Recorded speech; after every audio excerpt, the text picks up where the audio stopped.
assalamualaikum. Bertemu lagi bersama aku Farah Sumarno. Di video kali ini aku mau sharing aja pengalaman pribadi aku, gimana aku bisa lepas dari perusahaan riba. Disclaimer ya guys, di sini aku tidak mengatakan suatu bagiannya apa, maksudnya bagiannya apa, posisi pekerjaannya apa. Ya ini aku cerita tentang pengalaman aku sendiri, bukan orang lain. Kenapa aku baru speak up sekarang? Karena beberapa teman aku yang cerita semenjak dia kerja di riba, dia juga sama seperti aku mempunyai hutang gitu ya. Padahal sebelum kita bekerja di suatu perusahaan riba itu mungkin punya hutang, tapi ya nggak sebesar ini gitu ya. Di sini aku tidak menceritakan bagaimana aku lepas dari hutang, tapi di sini aku mau menceritakan gimana aku lepas dari perusahaan riba. Pengen banget teman-teman aku yang memang awalnya tidak punya hutang, jangan sampai ketika dia bekerja di suatu perusahaan riba akan mempunyai hutang seperti aku. Aku merasakan seperti itu, yang sangat nggak nyangka kok bisa mempunyai hutang sebesar itu gitu ya. Cerita sedikit, aku bekerja di suatu perusahaan kurang lebih 3,5 tahun. Itu berbeda-beda perusahaan, dan selama aku bekerja ya aku merasa nyaman aja gitu ya, yang gajinya lumayan. Tapi aku merasa kok justru aku makin banyak hutang semenjak aku bekerja di perusahaan seperti ini gitu ya. Aku tidak menyalahkan perusahaannya, aku tidak menyalahkan bagian pekerjaannya, aku hanya cerita gitu ya, apa yang aku alamin gitu. Waktu itu aku iseng-iseng buka HP, YouTube lah gitu ya. Tiba-tiba aku di beranda, banyak banget ustadz membahas tentang jahatnya tentang riba, dosa riba gitu ya. Entah kenapa yang keluar itu terus di beranda aku gitu ya. Ya otomatis aku nonton dong, makin ngerasa kok selama ini aku jadi seperti ini gitu ya. Pantesan aku tuh suka hilang uang, kemudian ada aja yang gak aku sangka-sangka terjadi gitu ya. Bahkan aku mempunyai hutang hampir berpuluh-puluh juta yang aku bingung itu untuk apa hutangnya gitu, yang gak aku sangka-sangka aku bisa punya hutang seperti itu. Ketika aku sudah berjalan bekerja situ selama 6 bulan, di perusahaan terakhir selama 6 bulan, itu aku sudah ngerasa yang namanya gak nyaman kerja, sudah ngerasa yang namanya untuk menelpon customer aja tuh udah gak ada semangat banget gitu ya. Kemudian sudah galau lah intinya gitu, yang akhirnya teman-teman aku komplain ke aku, Far lu kenapa sih kayak gini gitu ya, lu nggak biasanya kayak gini gitu ya, lu kan achieve target terus gitu ya. Pada saat itu memang lagi diuji, aku achieve target terus, nggak pernah nggak achieve gitu ya. Ya achieve bulanan, achieve harian, achieve mingguan gitu ya, achieve payment lah gitu. Ketika aku mengajukan surat resign itu nggak mudah banget, sangat nggak mudah.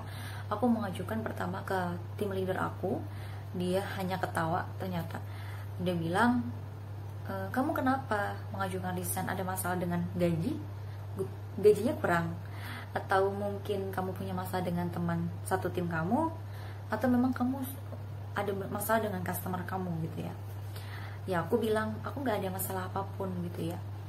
Akhirnya dia tidak approve surat resignnya, dan bahkan belum diajukan ke SPV atau manajer gitu ya, masih dia simpen lah. Khawatirnya aku cuma iseng-iseng nih ngajuin resign gitu kan. Itu kan waktunya itu pas mau bulan puasa. Kemudian aku dipanggil lagi dengan manajer aku langsung, kenapa kamu mau resign gitu ya, ada masalah apa dengan teman-teman kamu? Di situ aku hanya nangis dan gak bisa berkata apa-apa. Dan mereka berpikir, oh mungkin dia punya masalah dengan satu timnya gitu. Akhirnya aku dipindahkan dengan tim lain gitu. Tetap saja aku nggak mau kerja pada situ, karena ya aku udah nggak nyaman dengan pekerjaan ini. Tolong, aku udah mau resign gitu. Gak ada yang hirau, gak ada yang approve surat resign aku. Ya udah, akhirnya aku pasrahkan aja. Sampai aku bukan sengaja ya, kayak memang kan kalau kita nggak bekerja ya kita nggak akan dapat payment gitu ya, maksudnya nggak dapat achieve gitu. Jadi mau ya aku ya biar aja aku nggak achieve, biar aku di-cut gitu, niatku gitu ya awalnya, karena memang aku sudah tidak nyaman. Tapi sebenarnya bisa aja kita langsung keluar gitu ya, tapi kan nggak baik gitu ya, karena aku masuknya baik, masa keluarnya nggak baik-baik gitu. Aku maunya keluar juga baik-baik, izin dengan atasan, dapat paklaring gitu kan. Akhirnya aku pasrahkan dengan Allah. Nah ketika aku mau tidur malam tuh aku nonton YouTube lagi, nggak tahu kenapa di beranda aku tentang riba lagi. Dia bilang, jika kita mau mendapatkan pekerjaan yang di luar riba atau non riba atau yang halal gitu ya, kita harus lepas dulu di pekerjaan yang riba. Karena kalau misalkan kita masih bekerja di suatu perusahaan riba, kata Ustadz Bahasa Lama kalau nggak salah, itu tidak akan pernah dapatkan pekerjaan yang halal. Itu aku rasain, aku berkali-kali interview, nggak ada yang lolos, nggak ada yang benar-benar jodoh dengan aku perusahaannya. Akhirnya aku mengajukan surat tulisan 1 kali, aku mereminder atasan-atasan aku untuk approve surat tulisan sampai 5 kali. Itu sulit banget. Dan akhirnya aku pasrah aja, terus aku bilang sama Allah, ya Allah, semoga 2 hari sebelum lebaran aku sudah di-approve surat tulisannya dan aku udah lepas dari perusahaan ini. Aku hanya berdoa seperti itu. Dan selama bekerja itu, selama bulan puasa itu ya, aku biasakan sholat tobat, aku minta ampun sama Allah, kemudian aku sholat duha setiap pagi sebelum kerja, kemudian aku baca Al-Waqiah, memohon doa biar aku bisa lepas dari pekerjaan seperti ini. Kemudian aku juga baca sholawat, ya Allahumma sholli ala sayyidina Muhammad wa ala ali sayyidina Muhammad. Nah, setelah aku berdoa itu, aku mengamalkan amalan bebas dari hutang lah intinya gitu ya, tentang riba-riba. Keesokan harinya itu aku bertubi-tubi ya, aku dimimpikan sama almarhumah ibuku sampai 4 kali gitu ya. Mungkin 1 kali 2 kali aku berpikir itu hanya mimpi ya, bunga tidur gitu ya, tapi ternyata sampai 4 kali aku bermimpi. Dan mimpinya itu mamaku bilang, Farah, tolong lepas dari pekerjaan seperti ini, ibu minta tolong ke kamu. Ya seperti itu ya, aku bermimpinya. Aku makin yakin untuk resign gitu ya. Akhirnya aku tagih lagi. Ternyata 3 hari sebelum lebaran aku sudah di-approve surat resignnya. Bahkan SPV ku chat aku,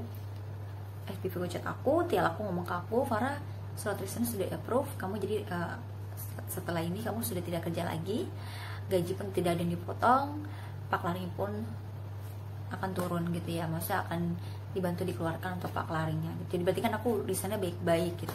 Dan sampai saat ini pun aku masih berhubungan dengan baik dengan teman-teman dan atasan-atasan aku di sana. Jadi itu sedikit cerita aku tentang aku lepas dari pekerjaan riba gitu. Karena kemarin tuh aku terakhir teman aku chat aku gini, Farah, alhamdulillah loh, aku sudah dapat pekerjaan di BPJS Ketenagakerjaan, aku sudah lepas dari pekerjaan yang sebelum-sebelumnya, kata dia gitu ya. Wah, aku seneng banget loh gitu ya. Dan aku langsung berpikir kayaknya aku harus buat kayak gini gitu ya, karena teman-temanku juga ada yang beberapa seperti itu. Nanti aku akan buat video lagi mengenai aku lunas hutangku sebesar 30 juta. Dan itu aku sampai saat ini masih nggak nyangka, masih bingung hutangnya lunas bagaimana. Dan itu akan bagikan ke kalian semua gimana tips and triknya untuk melunaskan hutang yang sebesar itu gitu ya. Nah, semoga ini bermanfaat buat kalian. Kalau memang ini baik untuk kalian terima, kalian like. Kalau memang tidak suka ya kalian unlike gitu ya. Nah, di sini aku hanya sharing-sharing aja. Terima kasih yang sudah menonton sampai habis. Assalamualaikum.